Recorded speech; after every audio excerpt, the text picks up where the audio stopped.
iye. Adik yo ora iye. Lu apa mentolo halo aku. Aku yo padha-padha anake. Adik yo anake. Lha aku kok kapiloro terus ya Allah. Ya Allah Gusti. Gawa halo mati ya Allah. Bu. Gawa tak hati ya Bu. Ini bela gawa yo.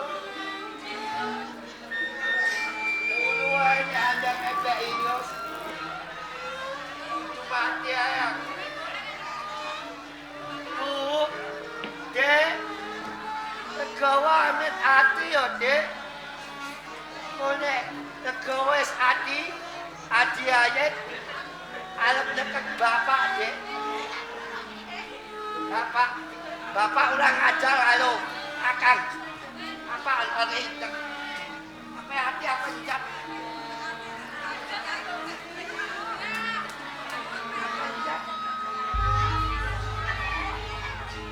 Oh. Kau apa jam, Bu?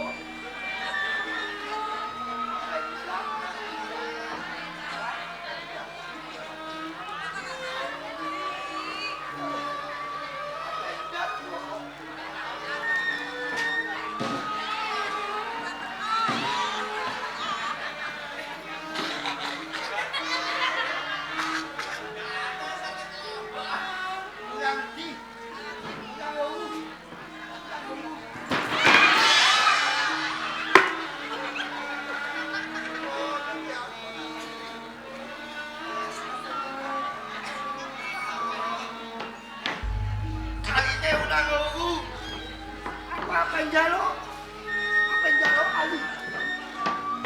Ya Allah. Ya Allah. Jawa penjalo Ali. Jengomu ya Allah. Jangan ya Allah. Ali jengomu.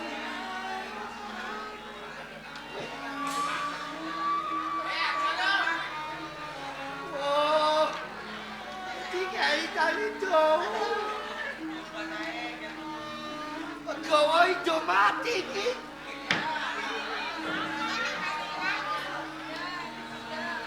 Loh, aku jalo tadi to.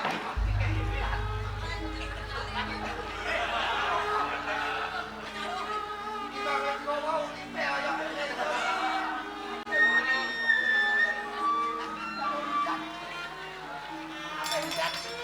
Ayo deh, ale.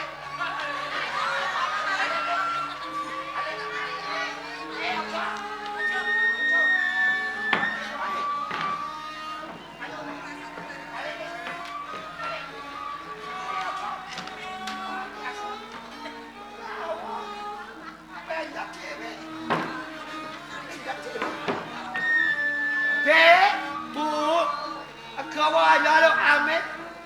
Apa andong ini? Gawa apa andong ini?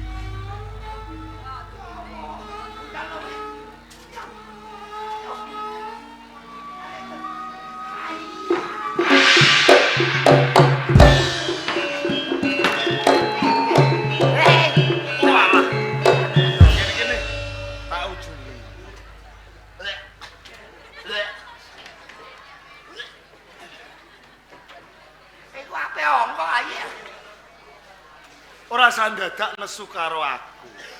Kudune matur nuwun. Tanpa aku kowe bakal kelangan marang nyawamu. Lah yo mau mbak elet-elet kaya wedhot nyok.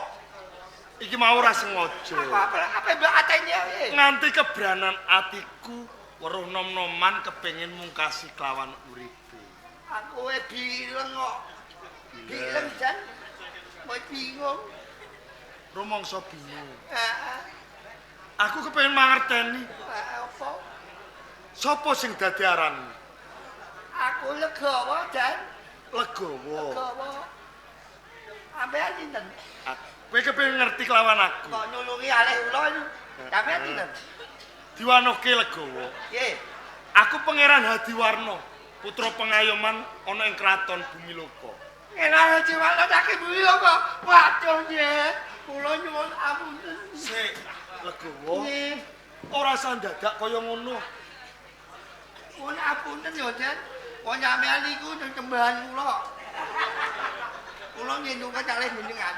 Legowo. Nggih. Kowe kuwi menungso, ora bedane kaya aku. Ora sandadak kaya ngono. Mboten napa-napa, Den. Ora apa-apa, kene ngadeg. Atik, Den. Ngadeg kok. Asal. Heeh. Nggih. Aduh, Den. Panggil Dan dulu niku. Legowo. Nggih. Kok nganti kowe arep mungkasi kelawan uripmu? Tenane ana perkara apa, Legowo? Nggih, Den. Kula tak bloko kalih jenengan, ya, Den. Angin kula badhe lalu. Amargi tiyang ajepoh kula niku mondhak liya kalih kula, Den. Didak sia kelawan wong tuamu. Nggih. Yen kaya ngono aku kepengin mangerteni. Kepiye anggone dak sia kelawan kowe, Legowo? Aben dinten mawon kula tilem nggih kandang bebek. Turu ning kandang bebek. Maem nggih kalih awon karo bebek. Mangan wae oyok-oyokan karo Nggih. bebek. Ngantos pasuryan kula kados bebek, Den. Kok isih ana wong tuwa sing kaya ngono? Amargi tiyang arpa kula niku isin nek ngandhani anak kula, Den. Wong tuamu isin Amargi kula ana. mergo saranduning badanmu kebak ing tatu. Nggih. Legowo. Awuh. Yen kaya ngono aku kepengin mangerteni. Sapa sejatine wong tuamu sing wis dak sia kelawan kowe? Ampun duka nggih, Den. Ora. Entunipun yang ajepoh kula nggih atihe apak njenengan Setya Guna, Den. Paman Patih Setya Guna. Nggih. Legowo. Awuh. Ana ing pepatihan babar pisan. Aku ora tau kepranggul kelawan kowe. Jebul mapanmu ora ning pepatihan, kapara mapan ana ing kandang bebek. Nggih niku saben dintenipun kula nggih teng kandang bebek, Den. Nanging kowe ora doro kelawan aku, Legowo. Mboten. Legowo mboten nate goro kok, Den. Yo. Kaentu. Yen kaya ngono, Legowo, Nggih. rumangsa kadudut sakjroning atiku. Sakwise kowe nampa panelongso sing kaya ngono, wis ora dianggep karo wong tuamu, ora duweni sedulur, mula kanthi kuwi dina iki kowe bakal tak angkat pinangka mitraku. Mitrane napa, Den? Sedulur. Sedulur. Heeh. Kaya anjing kakak niku. Kakang Adi. Loh. Mboten ah. Sampeyan mboten ijem menggale mengin.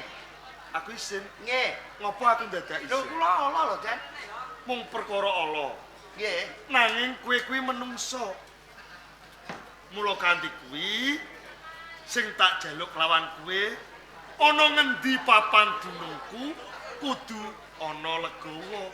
Kosok baline ana ngendi papan dununge Legowo kudu ana Hadiwarna. Enten jenengan Hadi Warna. Sagu. Nggih, kula. Saben dinane bisa reruntungan, Nggih. sabet jagong, gegojekan Legowo. Nggih. Sagu. Sagu, kula cangguh. Radene ke sagu. Tak angkat pinangka dadi mitraku. Nggih. Ayo bebarengan kelawan aku bakal tak jaluk ke pengadilan ana ngersane Rama. Ah, mboten lah. Wah, mboten. Kok teng pengadilan, lah mangke kula dihukum. Dihukum. Nggih, teng pengadilan iku dihukum. Aja salah ing panampa Legowo. Nggih, dipun. Sing wajib nampa paukuman kuwi dudu kowe.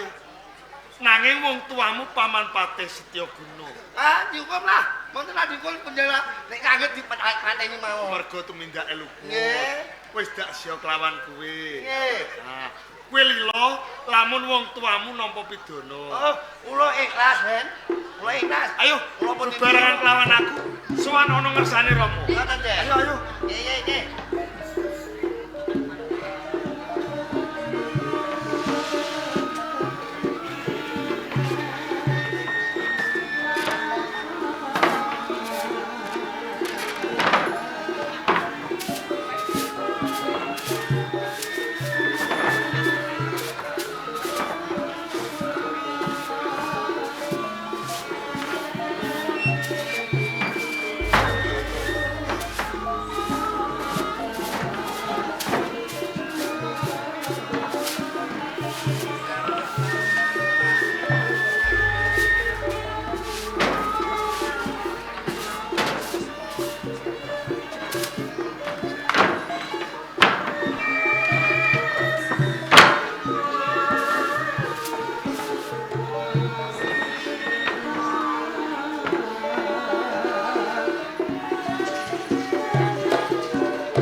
Ragian Patih Setyo Sabda Nandalem sinuwun. Padha winantu Basuki Swanira oning praja Bumila. Pangestu dalem swan kula kalis ing rubeda tebih ing sambikala sungkem bekti kula. Ya, ingsun tampa liwat puja pangestuning ingsun bae kebak tampan. Sinandi ndadosaken jimat. Sinuwun. Kajaba saka kuwi Patih Setyaguna. Nggih. Apa putramu sing sira aturake ing mengkone lintir palungguhanmu Patih iki? Nggih. Menika Raden Handaka.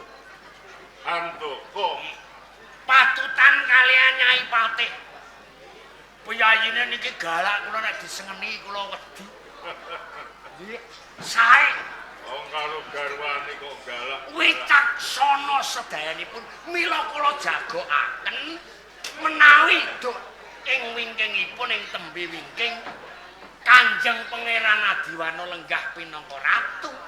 Mugia Raden Mas Handaka ingkang marangka. Kaya ngono ya prayoga Ngestokaken dawuh. Handaka Yang dinibalan Sidon Prabu. sira uga wis nampa dawuh saka saning ramamu yen to sadungkapan meneh sira diwintiri palungguhan pinangka warangka utawa patih ing Bumila. Sarene sampun sarempak. Kanjeng Rama kalih dalem ibu. Menawi benjang sakleripun Kanjeng Rama pinangka dados warangka dalan wonten ing Bumila. Menika kula ingkang kawiji. Kula mboten badhe selak lan sendika angayos. Sira uga sanggup Lho nggih. dur wis darbeni kaprigelan apa wae.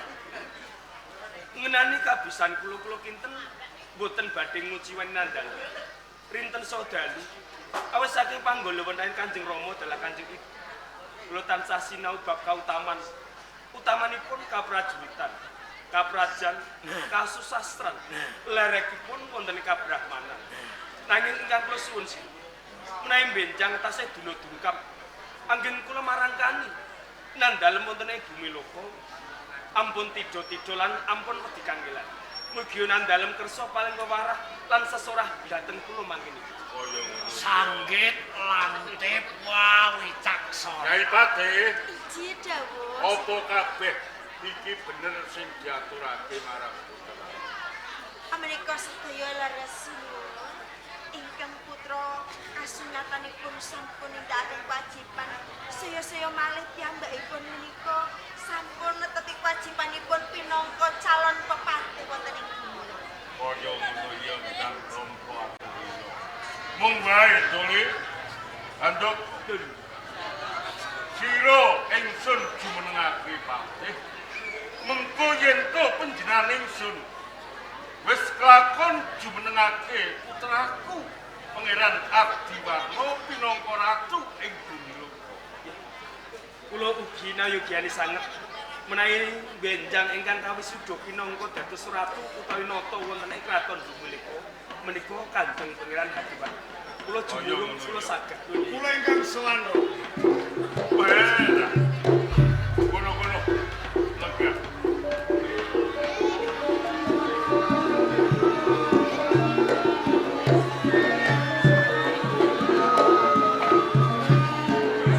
Dole, putraning Adiwarna Sabda katimbalan Rama. kok nganti randhak Swanira oning pendopo Kraton Bumila.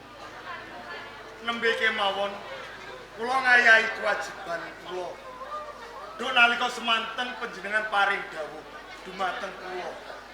Saderengipun kula jumeneng nata wonten ing kraton Bumilaka. Kula kedah wawor lan awor kawula alit wonten ing Karang Pradesan. Apa kabeh iki wis sira tindak? Sedaya kala wau sampun kula estokaken Rama. Nanging wonten satengahipun margi wonten kedadosan boten ngremenaken ing penggalih. Sira nyumurupi kedadian sing kurang prayog. Leripun mekaten to. Jur ana kahanan apa? Wonten salah satunggaling nom-noman kapara badhe mungkasi kelawan gesangipun piyambak kanthi sarana gantung diri ro. Bel. Ana sawijining nom-noman sing dheweke bakal nekat lampus diri Kados kanthi gantung diri. boten lepat ro. Kok boten dipun mestine lak yo ono perkarane. Nggih. Kok nganti dheweke nekat. Nom-noman kala wau rinten saha dalu tansah nandhang siksa batin. Dipun daksya kalih tiyang sepuhipun piyambak. Loh, Manggih. Nom-noman niku wau disiksa kare wong tuane. Kados ngaten. Wah, wong tua sampun gelap.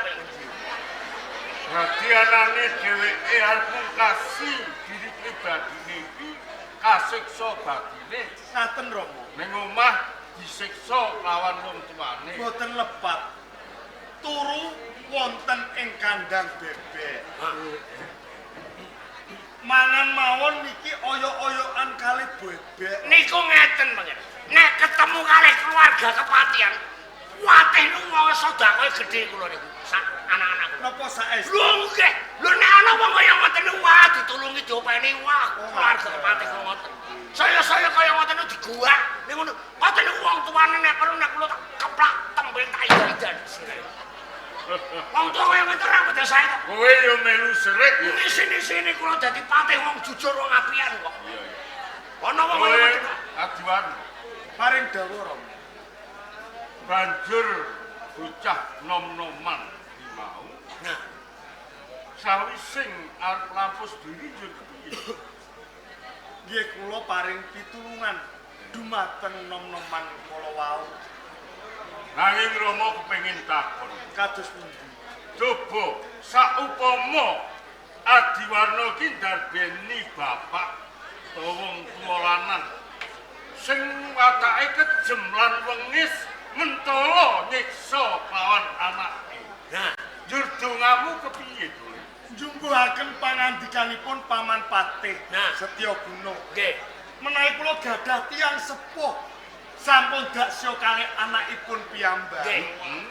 Mugi kemawon matinipun kesamber ndedhek. Nah, apa niku? Cocok. Dongamu kaya ngono Nggih. katen. Kula setuju. Setuju lho. Kok padha karo Rama. Menawi panjenengan kados pundi? Ayo umpama aku duwe wong tuwa sing kejem teh, Nggih. sing wengis, Nggih. nyiksa karo anake. Nggih. Dongaku, Pripun? muga-muga wong sing kejem kaya ngono kuwi matine ditabrak truk. Wah, nek kula lho saya apik. Terus Aku lho nu maluwe kejem. Nek ana wong tuwa ngopeni anak. Lho anak kok disia-sia. Monggo hukum kepatihan hukum adil wicaksana. Lho ana wong tuwa kaya ngoten, ora mung disamber gelap, ora mung ditabrak motor. banjur dongamu kepiye? Bosok cangkem. Ngoten, ane ngoten. Ya. Dipun tulungi mawon niku apian. Ngaten Paman Patih. Nggih. Sak sampunipun Rama. Rumaos kula welas kalih nom-noman kala wau. Wedal menika kula angkat pinangka dados mitra kula. Nek Sira pundhut minangka mitra. Mekaten. Anjur saiki ngono ngendi bocah? Rama kepengin ngerti, mbok yo dikanthi ing penjara. Dipun keparengaken Rama. nggih kula mengke tak ngaturi sedekah. Mekaten. Nggih. Oh, wicaksana Aku sanes. yo kepengin ngerti. Nggih, ingkang putra api. Ya, aku lho niku wis sami kali kamu. Umpami enten tiyang ingkang berkaos, menika dadi pun nulungi. Jalaran Adiwarna, Paring dawuh Rama. ngendi kanoman sing mbok tulungi? Nggih menika pinangka mitra kula. Iki gabang bayi. Saranduning badan cacat. Ah, gandane wae amise kaya ngene. Hubung ati dirubung lalon kaya ngono kuwi. Njur sapa iki? Jenenge coba kon rada maju. Monggo. Linggo, ora sampe linggo. Menang. Kok tak ngadepane aku, tak urusane aku. Tulung ngene iki sing nulungi aku. Tangane sik, mengko jatahe dhewe-dhewe. Bocah. Nom-noman coba aku pengen ngerti sapa tenane sing dadi jare. Sapa? Legowo. Apa bener kowe mau arep gantung diri? Yo ditulungi marang putraku Adiwarna. Satemah kowe kalunggan iki dipundhut mitra, dipek sedulur. Terus, Kowe ya gelem? nggih Pakde, kula urus. Nek ngomong sing seru, aja Cukup deh, meneng. boten kula nu saking sedih kaget tengah. Legowo, Awu, rening sira wis dipundhut mitra karo putraku. Yen ngono sisan gawe, sira bakal ndak pundhut minangka putra angkat. Ya. kula dipun adosaken putra angkat. Kalian jenengan, Iya, atur nuwun. gelem kowe. Sing mangke apake kula kalih nggih. Ingkang setunggal jenengan, ingkang Iya. setunggal ajeng kula pendem mawon. Pakmu sapa? Ngono. Kula bapake kula. Legowo, Nggih, sawise kowe ndak pundhut putra kene-kene. ngoten niku. Betul-betul ngomong nggih, Ora Pak. apa-apa. Nggih, amin.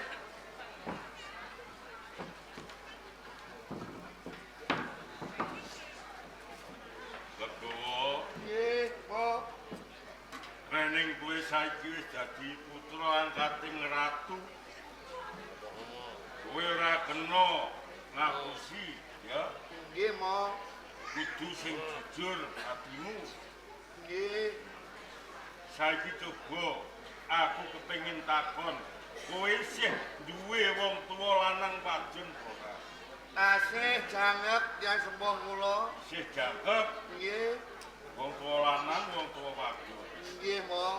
Saiki aku kepengin ngerti sapa tenane bapakmu. Astunipun bapak kula niku modot, Mak.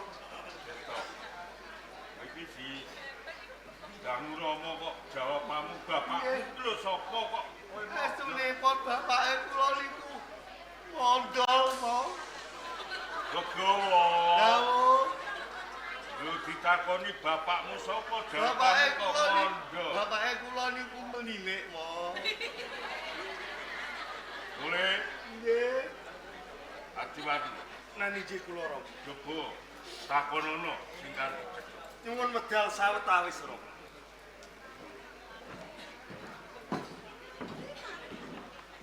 Legowo. Tak jaluk lawan kuwe matur ana ngersane Rama kanthi palopo sapa sejatine wong tuamu. Mengkene kowe rasa dadak wedi. Ana apa-apane kuwi pinangka dadi tanggung jawab. ora usah dirasa iwuh lan pakewo. Matur kanthi bloko. Sapa tenane wong tuamu? Aku ning sisihmu Lego. Nggih, Dad. Matur.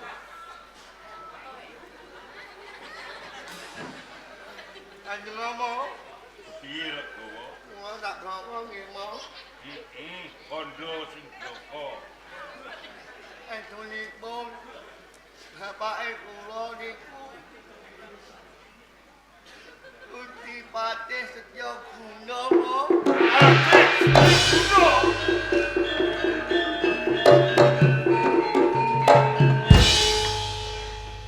Patih Setyaguna.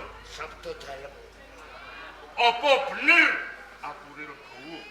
Yen tenane Legowo ki anakmu. Piyambakipun matur menawi anak kula. Ya, Gandeng kula wong jujur, kula ikhlas didaku bapak. Ning saktenane senajan to kula niku ora rumangsa dadi bapake. Jane nggih gelo ning nggih kula sabar-sabarno wong kula priyayi. Jajal umpami panjenengan. Panjenengan niku priyayi traing kesuma rembesing madu titis sing andana warik. Iya. Ana wong desa Sasa mlebu mriki ditulungi diopeni didakwana sareng ngotek.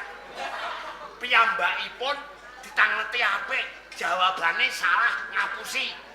Kena diarani mbalang wetan, kena kulon. Kudung lulang macan, karepe ben supaya nyilakake wong liyan sing ora ngerti dolan perkara kula ikhlas. Jadi tenane dudu anakmu. Nek panjenengan gagas lan raosaken napa jumbo? Wong bojo kula mboten patiya kenal. Anak kula nggih ra weruh. Nek weruh sedulur mesti dirangkul, kaget ning piyambakipun mendel. Nyai Patih.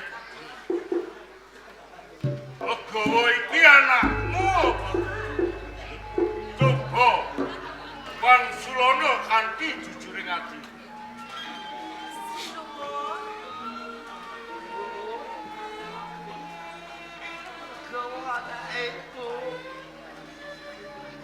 Dan bapak olah ngakoni ibu. Nyai Patih.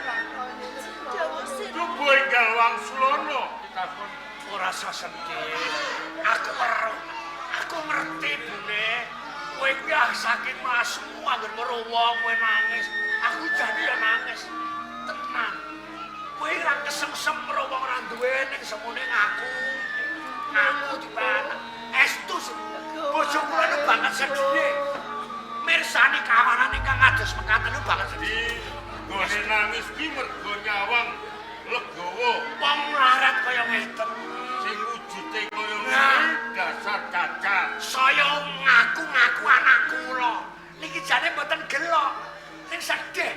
Nek mergo tidak ora dadak diuruske surat kene bengek ngoten niku. Monggo daerah rumangsa. Yen ngono cetha iki dudu anak. Sanes. Ning dhekne wong melasan ra. Melasan ta, Bu? Ya ta. Cukup. Nyai. Aku ora takon wae. Aku lho mboten nganut ning andane. Kula niku ming Andoko. Coba ingsun ditakon kan Legowo. Iki sedulurmu apa? Tenanipun legowo menika. Legowo iku wong liya kowe ora kenal. Mboten kenal ya, Bu. Aku ora takon kan. Nggih, kula niku ming ngerteke. Ning sing gak takoni iki anakmu. Kasunyatane pun ra ngono kali. Kowe ora kenal ta kasunyatane to?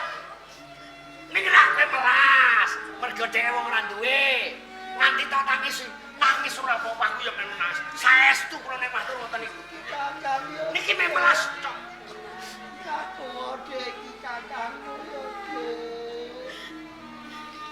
Andoko. Yen ngono Legowo dudu sedulurmu. Sanes. Aku ora takon kowe. Nggih sinu namung jenengan raosaken. Nek wong liya terus ngalahno patih monggo kula niku rabur-rabot panjenengan pun pirang taun. Nyai Patih kali anak kula niku nggih ngabdi tenanan. Nek enten wong liya terus nyalahno niku sing salah situ. Sing lara kula niki wis manten kula mboten ngamuk. Legowo. Jebul sing ala iki ora ngomongake rupamu. Nanging gegedhanmu golo. Jane menas. Kowe wis wani duro. Lawan ratu ing Bloko. Nggih. Kowe ndak takoni kandha yen anake Patih Setyaguna. Nah, Jebulane. Katane Patih Setyaguna ora ngakoni yen kowe anake. sami mawon ngedu kalih kula panjenengan. Iya. Ah, nggih. Mula kanthi iki Legowo ndak jabel sabdaku. Aku mau ngepek anak angkat lawan Leres. Dikai ati ngrogok rempel. Patih Setyaguna. Sabda dalem. Reh ning iki ana sambungane Legowo mergo dheweke ngembet lawan jenengmu. Nggih. Ngaku-ngaku anak. Nggih. Mula tak borongake kan sira. Sampun dipun malih kae. Aku iki wong apik. Aku iki wong sabar. Jane aku ora nesu ning mergo aku dijawi karo Sinuwun Prabu. Aku nesu karo kowe. Aku ilang aku isik. Wong sak kowe kok menyek aku mopok bletok ngidak-idak cengelku. Lunga ora? Lunga petok mati.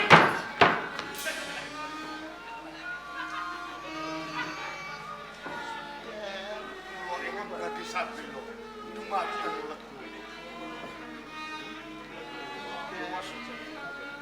Sing dipangapuran. Mergo aku ora bisa sabian lawan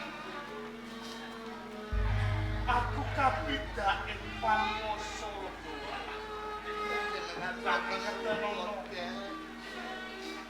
aku yen tau janji lawan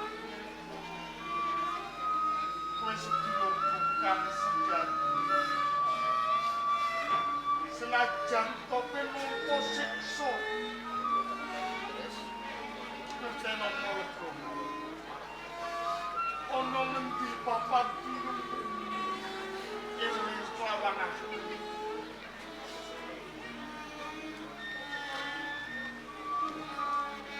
Minggat ya ora apa-apa.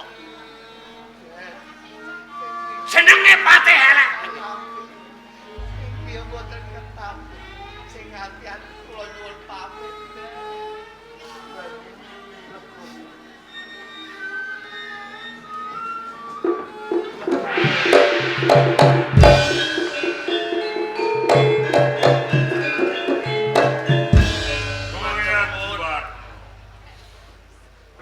jawuh katimbalan Romo. Sira ki ya kebangetan.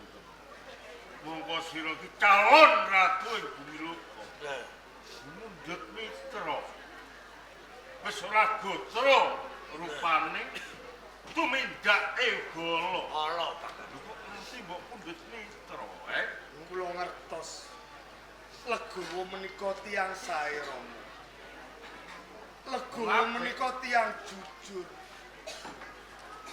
Ngantos kula sowan wonten ing ngersa panjenengan. Kapara sarengan dumateng Legowo. Estunipun kula namung badhe nyuwun pengadilan wonten ing ngersa panjenengan Romo. Jaluk pengadilan. Ngoten. Jur nggonku ngadili iki kepiye? Mongko dheweke ngaku yen anake Patih Setyaguna. Wis ngono bareng Setyaguna ndak dangu. Dheweke ora ngrumangsani duwe anak Legowo. Saderengipun panjenengan mutusaken perkawis kedah dipun talisih langkung rumiyin. Mila kanthi menika Rama panguwasa tunggal wonten ing ngersa panjenengan nanging wonten ing Pendhapi Agung babar pisan panjenengan boten saged kangge tuladha kawula wonten ing kraton Buloka.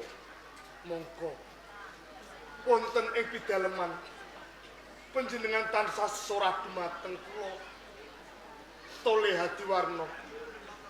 Lamun to sliramu ing bisuke jumeneng ratu nulat lan nunggak semi lekase Rama. Kados pundi anggen kula nulat dumateng panjenengan malah kaporo. Wonten ing Pendhapi Agung saged kangge pasinaon dumateng gesang kula Rama. Kepareng matur. Wedal menika kula mboten sagah jumeneng ratu wonten ing kraton Buloka. Oleh Hadiwarna. Kabeh atur Dipun menggale lho sira Sinuwun. kang gak domo-domo mikir kawibawane. Pangapunten ingkang kathah Rama. Kedah permati pangeran niku. Paman Patih Setyaguna. Nggih. Wong dadi ratu Apik. Apik tenan. Lho, perkawis napa to, Ki? Atase pendhen kaluputan babar pisan ora nampa pidana malah kapara. Diayomi kelawan Rama. Ane nyatanipun kula Kowe iki wong tuwa. Nanging ora bisa dadi tuwa. Kowe iki wis duweni anak nanging ora bisa nganak-nganakake. kula niku keluarga ming Cukup. Babar pisan aku ora percaya kelawanku. Mergo apa? Aku ngerti Sapa legowo kae? Paman Pati Setyaku. Nggih. Sing gedhe pangapurane. Nggih. Lamun to aku melu cantuk lawung perkara keluargamu. Oh nggih. Mergo kabeh mau saka tumindakmu. Menawi badhe analiti kasunyatanipun wong kula niku wong jujur. Wis ora dadi ngopo. Nggih. Pihakmu Nggih. muga wae dongaku tumus kelawan kuwi. Patimu ing bisuke kesambir ndedek. Nggih nek kula salah wong kula mboten salah. Ora kler. Nggih.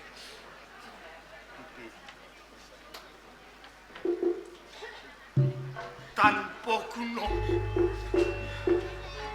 menawi panjenengan tansah netesake waspa kelampah dawah wonten ing Bantala dados lemah ingkang sangar Ora salah. panjenengan sampun pirsa piyambak legowo nyembah wonten ing dlamakanipun panjenengan awit legowo ngertos swarganipun legowo wonten ing dlamakanipun panjenengan. Kula niki boten gadah sambungan getih kalih legowo.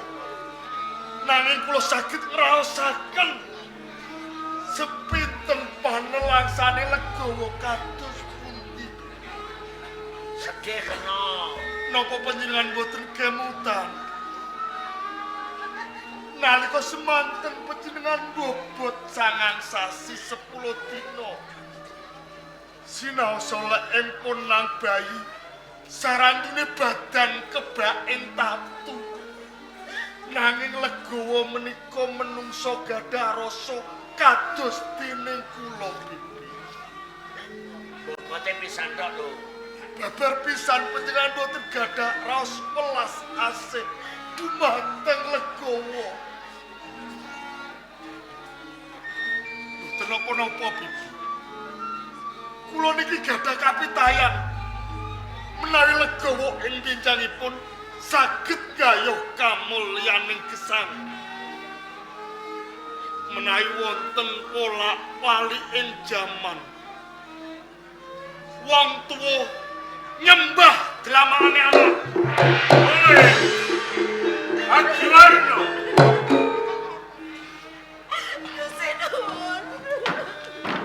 Nyai. Nyai Bagus. Yo kene sira jaluk pangapura kae. Ana babar perkara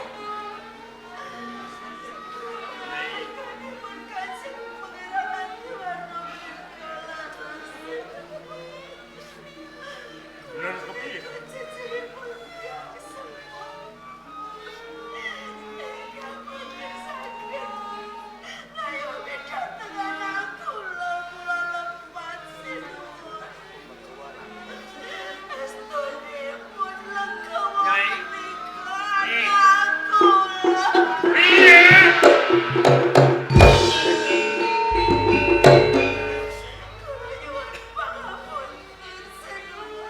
Dadi legowo iki tenane anakmu. Ning yo kene nalika ngarep sira ndak dangu. Kowe matur yen legowo iki dudu anakmu.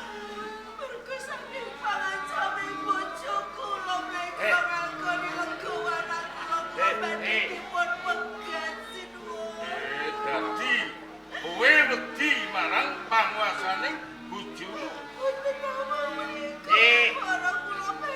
Aja kara lho. Cukup meneng.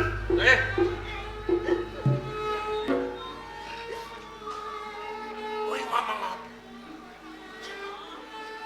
Janjine piye? Janji napa? Dilomprong ya. Dilomprongke. Napa panjenengan wis seneng? Napa panjenengan wis marep? Yang to legowo menika wis ninggalke dalam kepatihan panjenengan misahke kula kalih anak kula. Panjenengan dadi patah enak kepenak, mangan sarwa enak, turu kan dikemulkan kemupet dengan anak kula legowo.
wae kelakon kowe ndak angkat minangka patih ing bumi loko.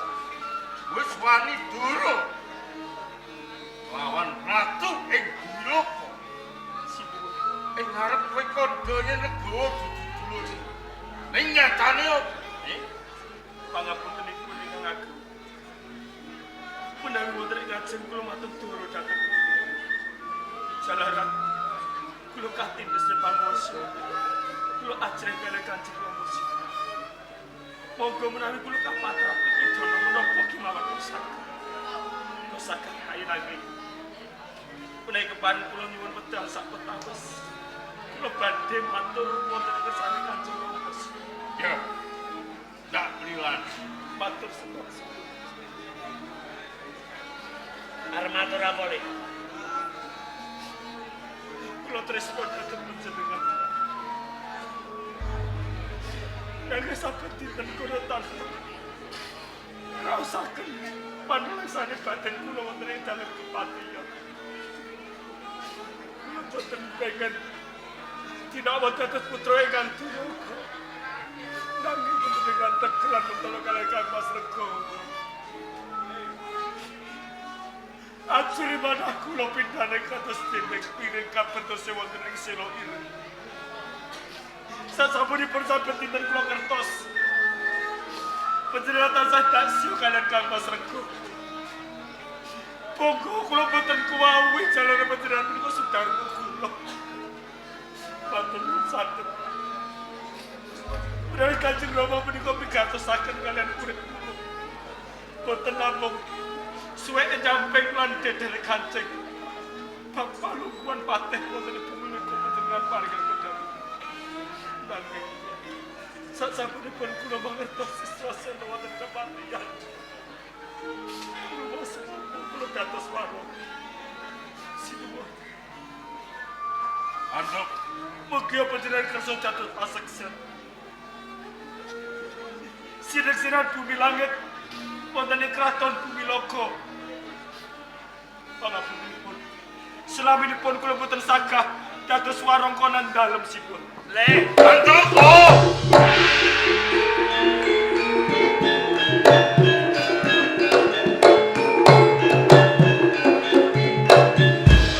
Patih Setyo.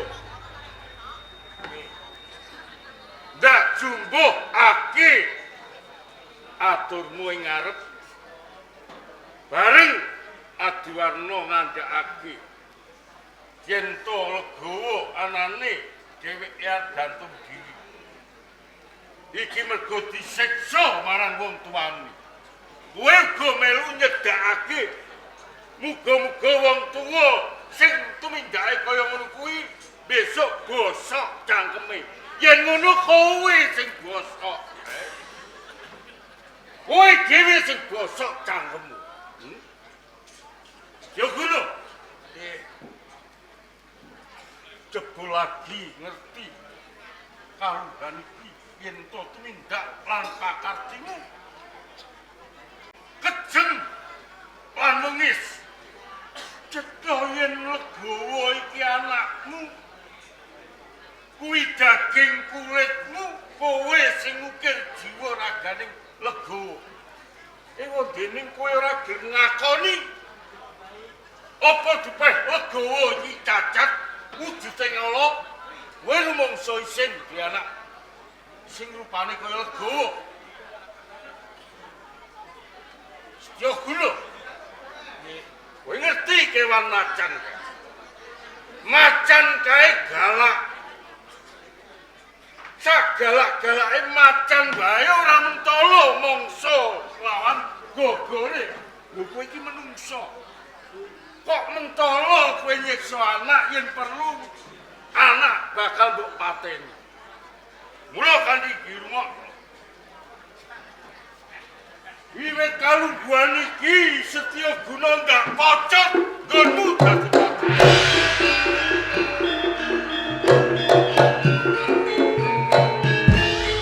boten wonten pengandang-andang sinuwun. Brana. Apa? Dipun ajeng nyuwun pamit. Ini umpama ora gedhi lelabuhanmu tumrap bumi loko. Yen perlu mesti kowe gak pateni. Ya. Aku bisa paring pangapura lawan sira. Nanging serangane sepisan kowe kudu padi putrane ingsun. Pangeran Adiwarna tungkap kaping pindho. Kowe kudu gelem njaluk sepuro kelawan anakmu Silegawa. Kang pungkasan kowe kudu goleki bojomu. Kowe kudu balen nggonmu omah kelawan Nyai Patih.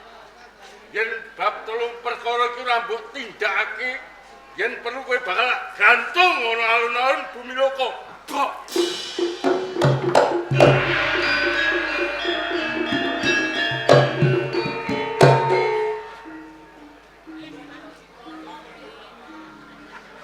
Ora ndebolo wong telu ratu karo anakku balak wakeh nggih, Bu. Ora dadi bolo sampean ra apa-apa sing penting ditanggap.